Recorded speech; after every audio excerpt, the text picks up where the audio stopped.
Hey guys, and welcome back to my channel. In today's video we're going to be talking about some of my concerns for Tears of the Kingdom. So yeah, let's get into it. Now I made a video like a little while ago where I talked about some of my hopes and dreams for Tears of the Kingdom. And I thought this video would be a good follow-up to it, since now we know a little bit more information, though we don't know a lot of information, which I am gonna talk about in this video. But yeah, and just in case you guys, so you guys know, I'm not gonna be discussing the leaks in this video about like the art book. I looked up a video about what they contain. I haven't seen the leaks like of the art book itself, but I have seen people, well, I've seen one video talking about what's in there, and but I won't mention any of that in this video. I will probably do another video sometime later on that talks about it, but for now I'm just gonna pretend like it doesn't exist. And yeah. So my main two concerns are actually about, not really about the game itself, but I will talk about that, but mainly about the marketing and also about the $70 price range. So how do I say this? The marketing so far hasn't been great for Tears of the Kingdom.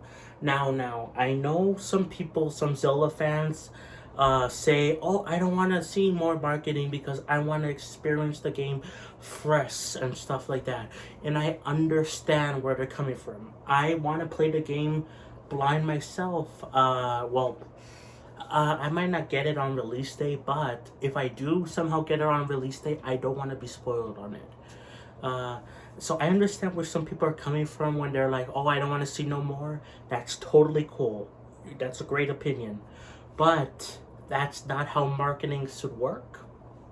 Now, Nintendo's marketing hasn't started. I thought they were going to start with the last direct that happened in February. I thought they were going to really amp up marketing, and they kind of have, sort of. They've been putting out like TV, like YouTube ads or whatever of Tears of the Kingdom, but they haven't done like they've just been reusing the same things again and again. They haven't been putting any new information out there. The closest new information has been like some screenshots that are like Twitter exclusive, but like besides that, there's been like the same trailer just put again and again on YouTube ads.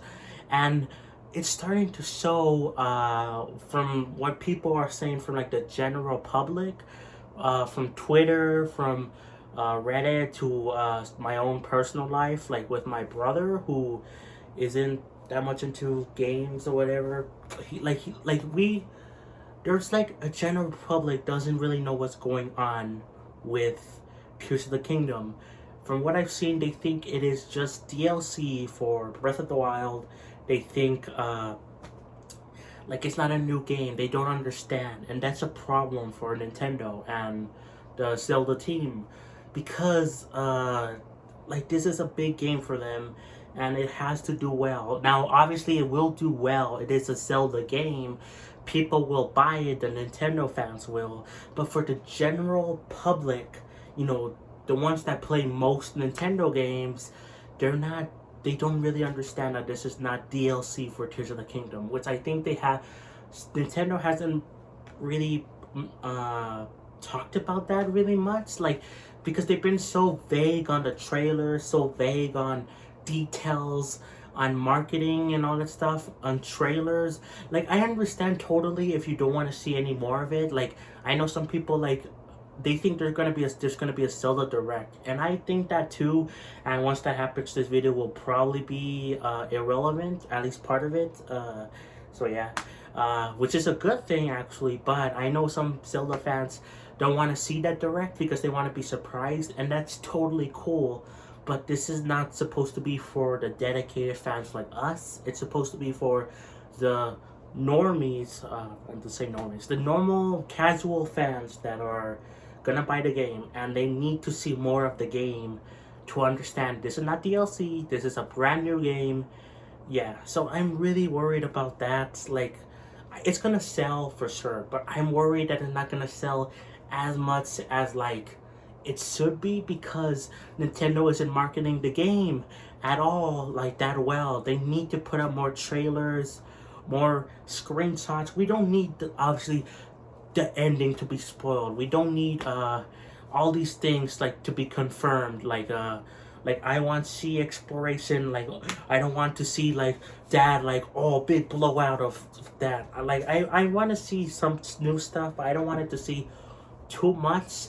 But like that's just not how marketing works. Like yeah, you could personally say, oh, that's too much for me, but this is supposed to be for the casual fans, and I'm worried about that the most. Now, another big concern I have with Tears of the Kingdom is the $70 price range. Now, this is what I was talking about earlier, where I say this game will sell. It will. To the hardcore fans, to the hardcore Nintendo Zelda fans, it is going to sell. But that's why I don't like that they charge $70 for this game. Now, when they first did it, when they first announced it, I was mixed on it. I didn't hate it right away, but I did not like it at all. And that's because the rest of the gaming industry, like Sony, Microsoft, they push $70, and there is a justification for it. But I really think that was a anti-consumer move by Sony. They started that, which led to other companies doing it, and it led to Microsoft doing it, and then now Nintendo is trying it. Oh boy, I can't wait to pay more for my games.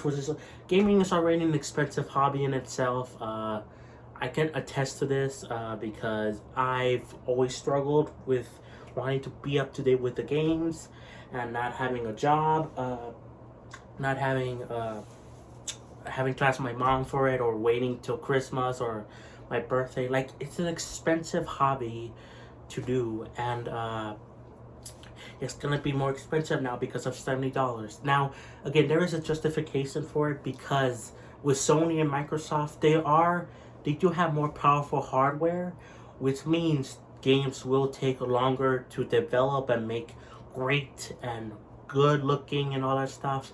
It takes longer, so all that stuff, and then inflation or whatever people are saying, there are ways to justify the $70 for Sony and Microsoft. Do I think they're still bad? Yes, I do. But are there ways to justify it? Yes. With Nintendo, there is literally no way to justify it. I'm sorry, but like, there's no way to justify this. The more I've thought about it, the more I just don't like what they're doing, because Nintendo knows they can get away with selling $70 for Zelda. And of course, they said themselves, oh, this is going to be on a case-by-case basis, because we know Pikmin 4 and like other games. Why can't I think of other games? The recent Bayonetta Origins game, like they're $60. Sure, Advance Wars $60, but you know Nintendo's gonna charge $60 for that new 3D Mario, for that new Mario Kart coming down the line. Like, and I'm not just talking about, obviously the new Mario Kart will probably be the next Nintendo console, which this is setting it up for it to be $70 for the next Nintendo console. But we're just talking about Switch right now, that's unbelievable. Like, again, like I said, the new 3D Mario, oh, they're gonna charge $70 for the games they know fans will want the most, and they don't. Like, you see this a lot with Reddit. On Reddit, there's lots of people, and on Twitter, some people on Twitter, but where they justifying the price for Tears of the Kingdom. They're like, oh, it's because of the size of the size of it. It takes up like 18 gigabytes. I think that's how much it takes, and Nintendo needs to make up for that. No, other games are much bigger than that, and they are $60 or even less than that, or sometimes they're free. Like Fortnite, that's like more. That's like almost 20 gigabytes and free. Obviously, it has like microtransactions, but like the point is, it's not because of the gigabytes of the space required that it's $70. Another way people are justifying it is like, oh, it took 6 years to develop. Nintendo needs to recuperate the cost. You guys know Nintendo is the richest company in Japan, right? In fact, there was a report that if Nintendo failed like completely right now, they stopped doing everything and they stopped making games, stopped like failed, everything failed, they would still have enough money to make it to like 20, like what was the year? Was it 2030? It was for a couple of years. They had enough money secured so that they could still keep up, uh, like keep sustainable, even if it like everything fell for them. Again, I'm not completely sure on the date, so please correct me if you know. Maybe it was 2035. I want to say there was a 5 there. So maybe 2035, iffy. But your point being, Nintendo is a company. They're rich. They're the richest company in Japan. They're obviously one of the top 3 gaming companies in the world. So they they don't need to recuperate cost for Tears of the Kingdom. Like, do they spend a lot of money on it? Sure, but they could easily get $60 out of it, and people will buy it, and they will recuperate costs that way. $70, I think, is actually harming it, like, because I think that means more people are gonna be more inclined to not get it right away, or not get it at all, or maybe get it through like a discount through like the Nintendo vouchers, which is giving them sales, but like I think it's harming them in a way to put $70 instead of 60. And now that brings up to another point. This is like a lesser concern than the other two, but it is relevant to the $70 and the marketing, which is I'm kind of worried about the content now, like of the game.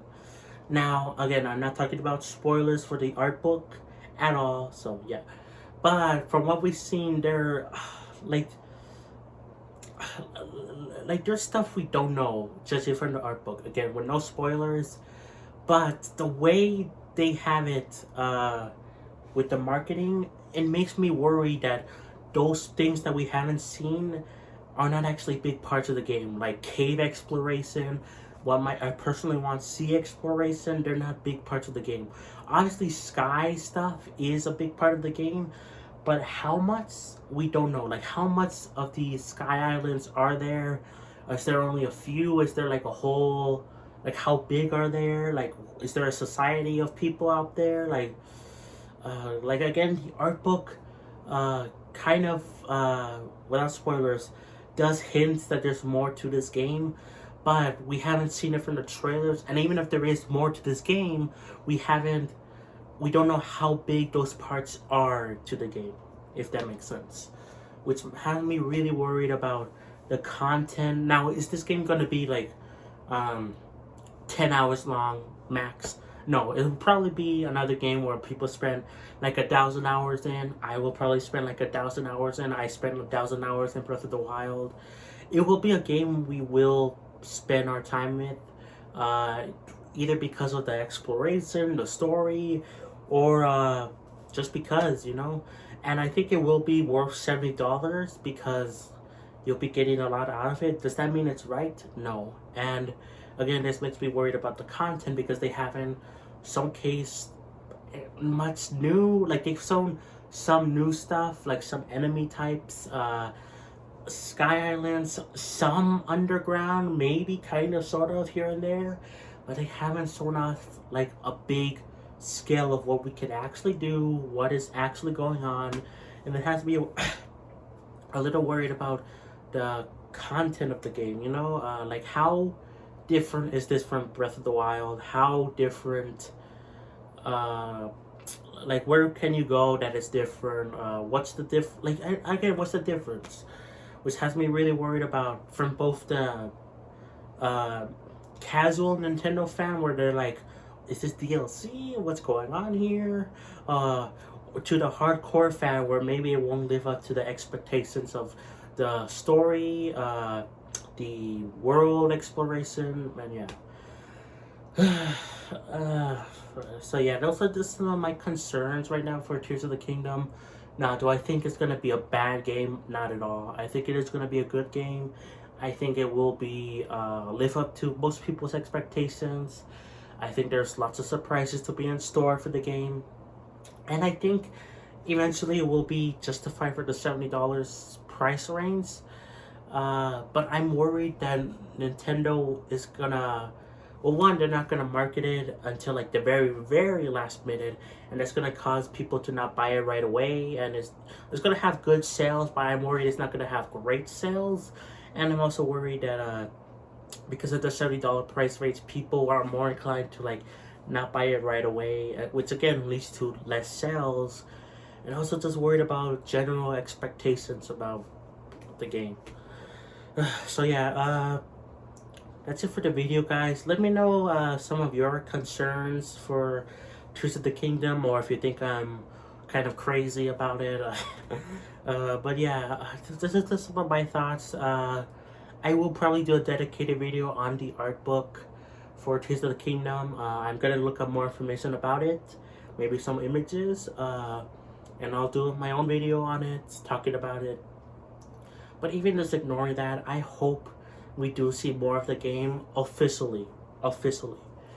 Please, I don't want this game to not do as well. It's not going to fail, but I don't want this game to not do as well as it should. Because I think it will be great, but I'm worried a lot about it. So yeah, that's it for the video, guys, and I'll catch you guys next time. Peace.